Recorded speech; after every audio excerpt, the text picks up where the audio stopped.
pendalilan pada surah Al-Bayyinah ayat kelima.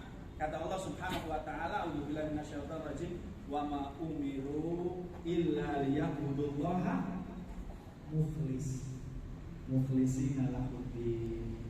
Allah tidak perintahkan, tidak pernah aku perintahkan kepada kalian kalau mau beribadah kecuali kalian ikhlas padaku. Kata Allah. Kalau tidak ikhlas, Allah tidak minta ibadah yang seperti itu.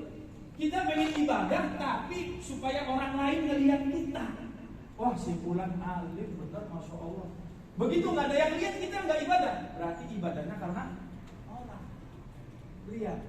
Kita nggak perlu ujian dari manusia, nggak perlu. Tetapi kita berharap banget agar Allah meridhoi kita, betul? Yang kedua, syarat atau tanda diterimanya amal dalam riwayat Imam Muslim, Nabi mengatakan, "Man amila amalan laisa alaihi amruna fahuwa raddun." Siapa yang melakukan satu saja amal, kata Nabi, satu.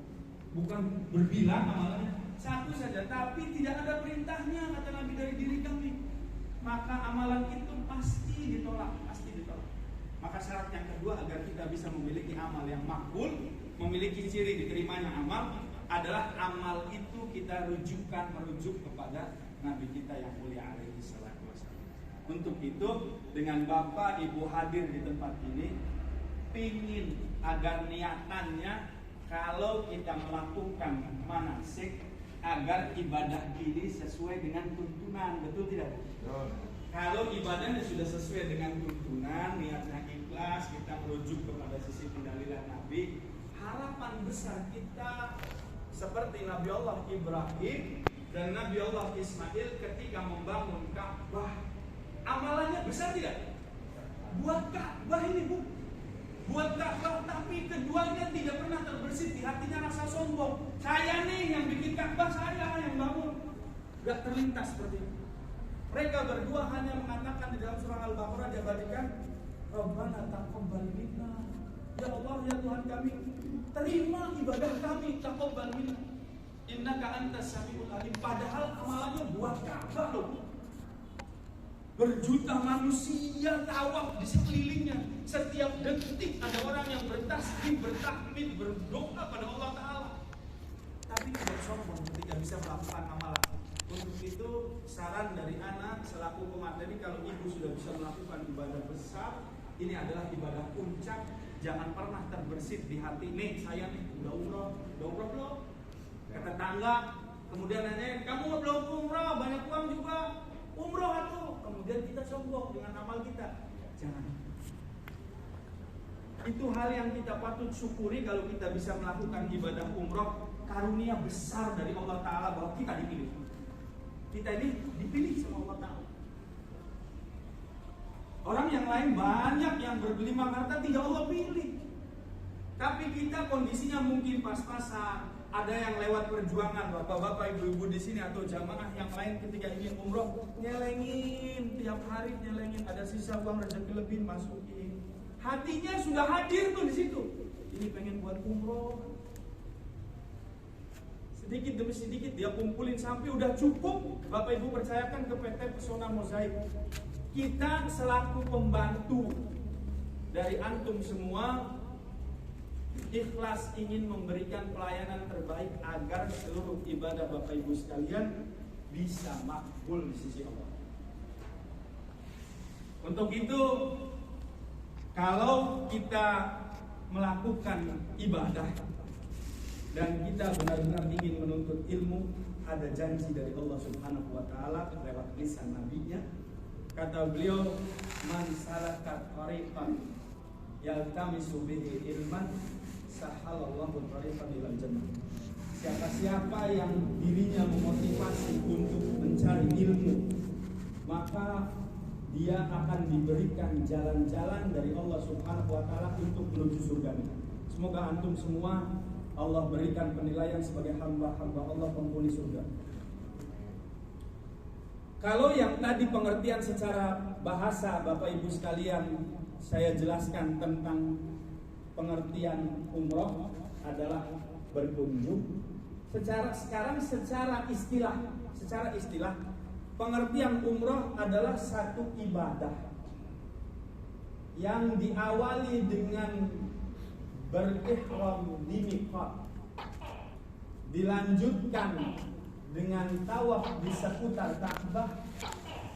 Ya, ingin hadir kan? Ingin hadir katanya, lagi nyimak. Dengan dilanjutkan dengan bertawaf di sekitar Ka'bah, kemudian melakukan sa'i di lintasan Safa dan Marwah. Lantas Bapak Ibu sekalian melakukan tahallul, maka itu adalah umroh yang sempurna. Umroh yang sempurna. Untuk itu beberapa ulama fikih menjelaskan bahwasanya rukun dari umroh cuma 4. Tetapi sebagian ulama yang lain ada yang menambahkannya dengan satu kriteria tambahan menjadi 5. Yang pertama,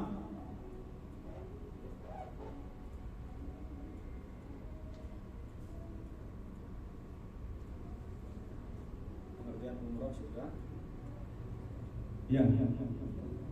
Ini keutamaan dari umrohnya Anda jelaskan dulu. Yang ini nomor 1 poinnya tadi sudah Anda sampaikan matan hadisnya. Al umratu ilal umrati kafaratul lima bainahuma wal hajju mabrurun laisa lahul jazaa'u illal jannah. Satu umroh dengan umroh berikutnya, kata Nabi, merupakan penebus dosa di antara keduanya. Kalau ibu sekarang melakukan umroh perdana pertama sekali, nanti ketika ada kesempatan rezeki kembali, kita memang berharap agar ibu mempercayakan kembali ke PT Pesona Mozaik untuk berumroh lagi. Kita akan memberikan pelayanan kepada ibu bapak sekalian. Silahkan dinilai seperti apa bentuk pelayanannya. Kalau memuaskan, kita juga menjadi harapan buat bapak ibu sekalian. Setidaknya ibu bapak sekalian mempercayakan ibadah kepada kami kembali, ataupun bapak ibu sekalian memberikan informasi kepada tetangga, karib kerabat bahwa itu loh, PT Pesona Mozaik mengarahkan ibadah umrohnya bagus dengan bentuk pelayanan secara maksimal. Untuk itu ketika berulang, maka itu adalah tanda dari diterimanya amal dan merupakan pelebur dosa di antara keduanya. Ibu sekarang berumroh tahun 2022, ada rezeki 3 tahun kemudian 2025 pengen umroh lagi. Ingat Pesona Mozaik, 3 tahun itu kita sudah banyak dosa, Bu. Ketika kita berumroh lagi, harapan terbesar di dunia Allah kemudian diampuni itu. Antara dosa umroh pertama dengan umroh kedua dihapus sama Allah Subhanahu wa taala. 3 tahun itu dosa yang banyak. Kita gibahi orang, kita ngedolimi orang, kita terlambat sholat, kita tidak pernah tahu bahwa mata kita melihat aurat tidak halal. Dosa-dosa yang kita juga banyak yang tidak menyadarinya. Kemudian Allah hapus sama Allah. Karena kita benar-benar ingin mendapatkan ampunan dan ridhonya dengan melaksanakan umroh kembali. Yang kedua, kalau seseorang ingin tahu seperti apa keutamaan fadilah dari umroh, Aisyah radhiyallahu anha pernah bertanya kepada Rasulullah, "Wahai Rasulullah, apakah ada jihad buat seorang akhwat, seorang wanita?" Maka Nabi SAW mengatakan, "Na'am, la qitalun fihi." Ada jihad, kata Rasulullah, buat bagi para akhwat. Insyaallah termasuk ikhwan juga di dalamnya. Yang di situ tidak ada peperangan di dalamnya. Al-hajju wal umrah, kata Nabi. Haji dan umrah itu merupakan sepadan pahalanya, fadilahnya, keutamanya seperti orang yang sedang melakukan jihad fisabilillah. Jadi Bapak Ibu sekalian, ketika melakukan ibadah umrah, maka seorang yang beribadah layaknya dia berjihad di jalan Allah Subhanahu wa taala. Bagaimana sih kalau ada bapak-bapak, ibu-ibu yang sudah kondisinya sudah sangat tua sekali, sepuh? Apakah bisa dia dibadalkan, digantikan? Dalam riwayat sahabat Al-Ukhaili disampaikan bahwasanya ada seorang wanita sahabat Rasulullah bertanya kepada Rasulullah tentang kondisi ayahnya. Maka beliau pun mengatakan kepada Rasulullah, "Ya Rasulullah, inna abi syaikhun kabir." Wahai Rasulullah, sesungguhnya ayahku ini seseorang yang sudah sangat tua renta. La hajja wala umrata wala dha'an. Kata wanita ini, dia tidak bisa melakukan ibadah haji, dia tidak bisa melakukan ibadah umroh karena udah sepuh, udah sangat tua, dan dia juga fisiknya sudah nggak mampu melakukan perjalanan jauh. Maka Rasul mengatakan, hajju atau hujja'an abika wa'tamir. Berhajilah engkau untuk ayahmu dan berumrohlah juga untuknya. Ini yang menjadi sisi pendalilan bolehnya seseorang membadalkan umroh atau haji bagi keluarganya, baik yang sudah wafat ataupun yang masih hidup. Jadi Bapak Ibu sekalian, kalau nanti Bapak Ibu sekalian itu kunjungan pertama datang, wajib untuk umroh bagi diri sendiri, karena umroh pertama itu wajib untuk dirinya. Saat ada kesempatan dari kantor untuk bisa diberikan peluang, siapa yang mau melakukan ibadah umroh, di situ yang kedua keterangannya bisa Bapak Ibu baca di itinerary, bagi yang menginginkannya, begitu ya. Tetapi ana secara pribadi sebagai pemateri memberikan solusi untuk Bapak Ibu sekalian agar bisa keluar dari perselisihan para ulama. Karena mereka ada yang mengatakan boleh, ada yang mengatakan nggak boleh. Maka yang aman kalau mau melakukan yang kedua, niatkan untuk badal. Niatkan untuk badal. Buat orang tua, buat saudara, agar posisi kita aman, tidak masuk di perselisihan mereka. Karena kita masih belum cukup ilmu, Bu. Belum cukup ilmu pengetahuan kita. Maka kita maklumi kondisi para fuqaha, para alim ulama yang memiliki kredibilitas keilmuan. Kita sih sudah terima bentuk dalam sajian yang matang gitu ya, seperti yang kue sedang sekarang disajikan gitu Bapak Ibu ya.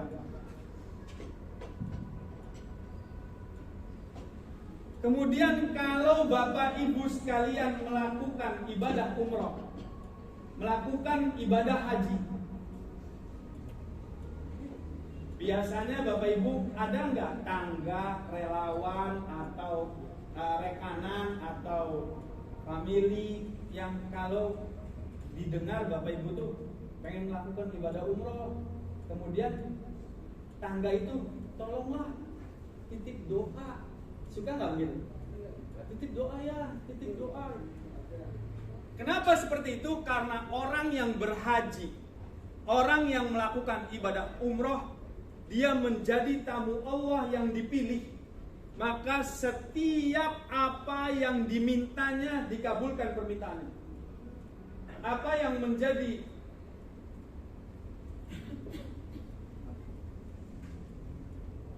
menjadi harapan dari doanya sama Allah akan Allah kabulkan. Maka itu Bapak Ibu sekalian, Rasulullah Shallallahu Alaihi Wasallam dalam satu buah hadis sahihnya, beliau berpesan kepada sahabat-sahabat yang dekat dengan dia, para ulama Rasyidin, Abu Bakar, Umar, Utsman, Ali, saat itu hadir semua. Kata beliau, aku pesankan kepada kalian, kalau kalian mendapati seseorang yang bernama Uwais, minta doa padanya. Ini bertanda bahwasanya orang yang masih hidup itu boleh kita mintai doa. Bapak Ibu sekalian, ini sedang berada di tanah haram, tempat yang mustajabah. Maka itu kalau ada tangga, kalau ada saudara yang ingin minta sesuatu kepada kita, biasanya mereka lebih meminta, doakan saya ya, sebutin nama saya di sana, betul nggak? Karena doa kita lagi diijabah. Ibu dipilih sama Allah, bapak dipilih sama Allah menjadi tamunya secara khusus, datang hadir ke rumahnya dan berdoa di tempat-tempat yang sudah diberikan legalitas agar doanya itu semuanya diijabah. Bapak berdoa, ibu berdoa, minta hajat akhirat yang paling banyak, kemudian sertakan juga minta hajat dunia. Boleh. Mau doa akhirat sebanyak-banyaknya boleh. Minta juga hajat dunianya boleh. Tidak ada yang larang. Tetapi yang paling utama adalah akhirat. Betul? Kenapa seperti itu? Karena ada dalil yang menjelaskan wal akhiratu khairu wa abqa.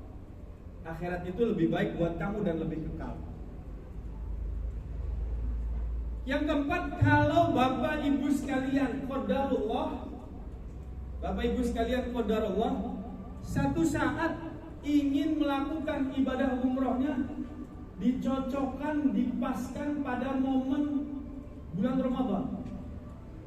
Saya pengen umroh tapi di bulan Ramadan. Seperti apa ya keutamaannya? Ini keutamaannya. Kalau Bapak Ibu melakukan pahala umroh, melakukan ibadah umroh, maka pahala umrohnya di bulan Ramadan sebanding dengan ibadah haji bersama Rasul. Kitanya tidak hidup sejaman dengan beliau, tetapi laksana pahalanya itu kita sama beribadah haji dengan Rasulullah. Kalau Bapak Ibu sekalian melakukan ibadah umroh di bulan Ramadan, semoga nanti bisa terlaksana apa yang menjadi niatan Bapak Ibu sekalian. Dan yang kelima, kalau Bapak Ibu sekalian melakukan ibadah umroh, tetapi ibadah itu beriringan dengan ibadah haji. Biasanya haji tamattu itu umroh dulu baru haji. Nah, kalau ini beriringan dilakukannya setelah haji kemudian dilakukan umroh beriringan setelah haji, biasanya hajinya qiran. Tetapi tidak mengapa umroh dulu kemudian haji, seperti haji Indonesia tamattu begitu ya. Maka pahalanya pun sama seperti ini. Akan menghilangkan kemiskinan dan menghapuskan dosa. Jadi mindset kita itu harusnya dirubah. Kalau nanti mangkat umroh, waduh duitnya pulang ke 20 juta pun. Jadi tambah di duit tidak seperti itu. Ketika kita menyalurkan harta kita di jalan Allah Ta'ala, Allah sudah menjanjikan akan menghilangkan kemiskinan. Pulang dari umroh, insya Allah Bapak Ibu sekalian dalam keadaan rezekinya semakin berlimpah. Bukan saja rezeki dalam bentuk materi keuangan, kesehatan itu rezekimu. Betul tidak? Ada orang pengen bisa melihat harus cangkok mata miliar-miliar. Ada orang pengen BAB-nya lancar, harus datang ke rumah sakit. Ada orang pengen tidur beristirahat dengan nyenyak, harus ada pendingin ruangan, harus minum obat tidur. Itu tidak dapat rezeki dari Allah Ta'ala, dikurangi rezekinya. Ada orang yang hartanya pas-pasan, rezekinya pules, tidurnya enak, tidak pernah merasa terganggu. Itu rezeki. Jadi jangan kita berpikir Ustaz Ismail punya penang jare balik umroh ku duit kita pun tambah subuh. Ini belangsak sekian. Enggak seperti itu. Tetapi kondisi kitanya semakin dalam keadaan terjaga dari Allah Ta'ala. Badan sehat, tidak kekurangan apa-apa, anak-anak soleh-soleha. Ketika sesuatu waktu kita memiliki hajat, selalu Allah berikan jalan keluarnya. Kita tidak mengalami kesulitan. Maka itulah rezeki dari Allah Subhanahu wa Ta'ala. Lanjut. Ini keutamaan umroh. Maka kita juga harus tahu, kalau kita tahu keutamaan umrohnya, seperti apa yang menjadi syarat umroh. Syarat umroh. Yang pertama, dia wajib seorang muslim. Boleh tidak bu orang non muslim pengen umroh? Bukan muslim, bukan muslimah tapi pengen umroh. Boleh? Bukan muslim. Yang boleh karena itu tanah haram, maka orang-orang kafir kata Allah Ta'ala dia itu adalah najis. Fala yaqrabu masjidil haram, dan jangan mendekati masjidil haram. Maka orang-orang muslim disyariatkan untuk berumroh. Umroh saya pertama bu, qadarullah, saya bawa seorang akhwat dengan famili saya. Famili saya kebetulan juga akhwat, saya sama ibu berangkat. Dia orang turunan Chinese, baru bersyahadat kurang lebih 1 bulan. Sama kedutaan Arab Saudi diberikan tiket gratis untuk ibadah umroh, diberikan visa gratis untuk ibadah umroh. Pulang pergi, saya punya sepupunya diberikan gratis dari kedutaan karena dia ngajar sekolah Arab Saudi di Jakarta. Makanya diberikan tiket gratis dengan syarat bahwa si Chinese ini jadi kafilnya dia di sana nanti. Jadi penanggung jawabnya dia. Yang jadi penanggung jawab itu bagi seorang si Chinese ini, si mualaf ini adalah sepupu saya. Dia punya rumah di kota Jeddah. Maka muslim menjadi syarat mutlak bagi seseorang untuk melakukan ibadah umrah. Yang kedua, harus akil baligh. Harus akil baligh. Dalam riwayat, Rasul pernah ditanya oleh seorang laki-laki, bapak-bapak yang melakukan ibadah haji dengan anaknya yang belum balik, Bu. Masih kecil. Si bapak ini bertanya kepada Rasulullah, "Ya Rasulullah, alaisa lahul hajj?" Apakah bagi dirinya dia mendapatkan haji? Maka kata Rasulullah, "Bala walaka ajrun." Betul, dia sudah mendapatkan keutamaan haji, tetapi pahalanya untuk dirimu. Maka kalau si anak itu balik, syarat hajinya dapat lagi nggak? Dia harus haji lagi. Karena ketika dia berhaji masih belum balik. Makanya yang kedua syaratnya adalah balik. Yang ketiga, orang yang melakukan ibadah umrah, Bu, harus memiliki pikiran yang sehat. Harus memiliki pikiran yang sehat. Kalau dia kondisi mentalnya sedang depresi, itu berarti tanggung jawab buat si pemandunya.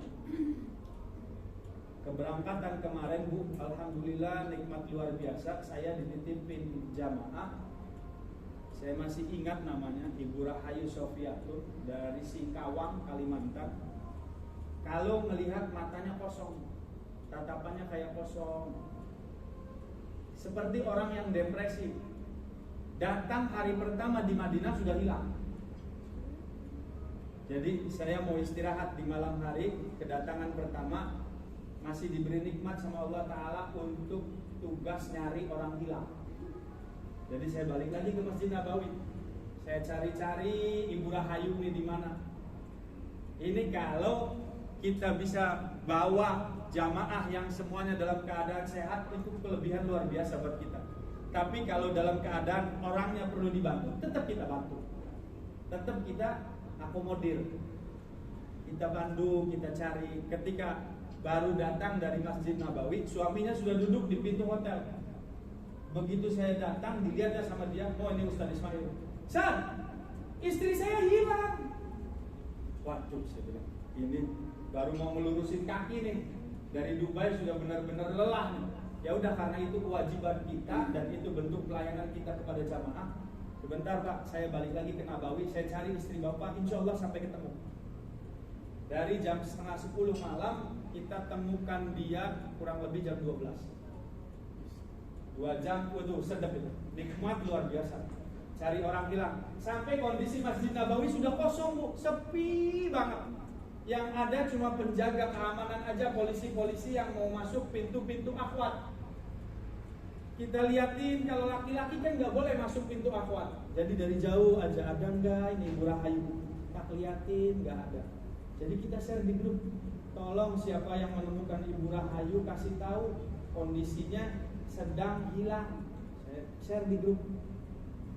Nggak tahu, alhamdulillah qadarullah, teman mutawif kita seperjalanan ngasih tahu.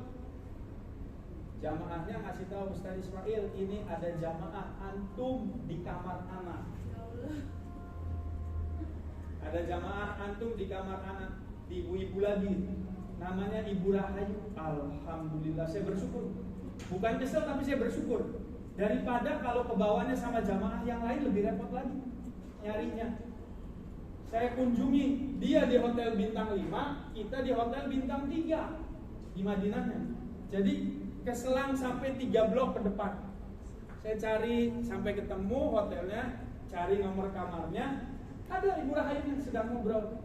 Tenang banget itu orang, Masya Allah, Tabarakallah. Begitu saya ketok, "Assalamualaikum." "Waalaikumsalam." "Ustaz, saya hilang ya Ustaz." Ya terus saya mau ngomong gimana? "Iya, nggak apa-apa Bu, nggak apa-apa." Harus sabar kan saya mah. Gimana juga kondisi itu jamaah kita gitu. Suaminya ternyata udah ngebel ke saya berkali-kali nanya, gimana Ustaz, istri saya udah ketemu belum? Sabar Pak, insya Allah saya temukan. Saya turun dari kamar dia, saya kawal pakai lift turun ke bawah. Suaminya udah di bawah. Suaminya marah-marah. Kemana sih kamu tuh? Aduh. Maklum lah Bu. Ini juga buat pelajaran kita. Kalau kita sedang safar itu Bu, kesabaran kita diuji luar biasa. Kesabaran kita benar-benar diuji. Makanya saya saran kepada Bapak Ibu sekalian, kalau nanti di tanah haram, sabar. Karena kesabaran itu dituntut dari Allah Subhanahu wa taala. Ketika kita beribadah perlu sabar. Ketika kita menjauhi larangan perlu sabar. Ketika kita mendapati takdir-takdir yang buruk, yang kita tidak nyaman dengan putusannya gitu ya, ini kita tetap harus sabar. Faida asobakum musibah qalu inna lillahi wa inna ilaihi. Kalau dapat apapun musibah, inna lillahi wa inna ilaihi. Mudah-mudahan nanti kita bisa dapat yang lebih baik. Gitu aja Bu. Kemudian kalau kita mendapati jamaah kita semua sehat, alhamdulillah. Yang keempat, dia harus bukan budak yang masih jadi milik tuannya. Kalau pengen umroh itu harus merdeka dulu lah Bu, gitu. Merdeka dulu Pak. Jangan sampai dia masih terikat dengan si majikan gitu, si tuannya. Kemudian dia mau berangkat umroh. Harus syarat utamanya dia harus. Kemudian mampu. Mampu itu Bu, di ayat ada tidak? Di ayat ada tidak Bu? Haji dan umroh itu dilakukan jika manis tato'a ilaihi sabila. Ya, bagi siapa di antara kalian yang mampu melakukan perjalanan haji itu. Mampu pertama dalam segi fisik. Mampu pertama nih, fisik kita sehat. Selayaknya, makanya ini juga berakal sehat. Badannya sehat, akalnya sehat. Sehat semua, lahir batin sehat. Yang kedua, mampu dalam segi harta. Mau berangkat umroh butuh biaya Bu. Karena tiket pesawat yang mahal, pulang dari sana pakai tiket pesawat lagi kan gitu Bu, boarding begitu ya. Kemudian kita juga butuh meninggalkan bekal untuk yang kita tinggal di tanah air nih. Ya, di dalam ayat Al-Qur'anul Karim, wa tazawwadu fa inna khairaz zadi taqwa. Berbekalah kalian, dan sebaik-baik bekal adalah takwa. Maka itu selain kita memiliki jiwa takwa, kita tinggalin tuh Bu, Pak, yang ingin berangkat umroh, jangan sampai keluarganya nggak ditinggalin bekal, biaya untuk hidup. Kita 10 hari ninggalin mereka. Hitung kebutuhan mereka setiap harinya berapa? 100.000, 1 juta. Jangan pelit sama istri dan anak di rumah. Satu harinya kebutuhan untuk rumah tangga 200.000, 2 juta. Agar mereka kita tinggal itu nyaman. Jangan sampai kita melakukan perjalanan umroh, mereka kelaparan. Mereka harus ngutang untuk beli belanjaan ke pasar. Mereka harus berjeripaya nyari ke sana kemari. Jangan seperti itu. Nanti ibadah kita nggak sempurna, meninggalkan mereka dalam keadaan tanpa bekal. Makanya harus mampu secara harta. Yang ketiga, mampu secara ilmu. Bapak Ibu sekalian, kemarin itu saya pernah membina manasik. Ada yang nyamperin ke saya, ibu-ibu, saya mengaji juga belum bisa. Ya nggak apa-apa, memang rezekinya datangnya umroh dulu. Nanti kita bantu untuk bisa melakukan ibadah. Yang tidak mampu dalam segi ilmu, maka tugas kami untuk mengarahkan Bapak Ibu sekalian agar bisa ibadah umroh secara sempurna, supaya jadi mampu. Yang keempat, tadi udah berapa Bu? Mampu secara fisik, mampu secara harta, mampu secara ilmu, ya. Yang keempat, mampu secara waktu. Waktunya Bapak Ibu sekalian mau meninggalkan 10 hari itu siap. Ada aktivitas yang harusnya dikerjakan, dititipkan.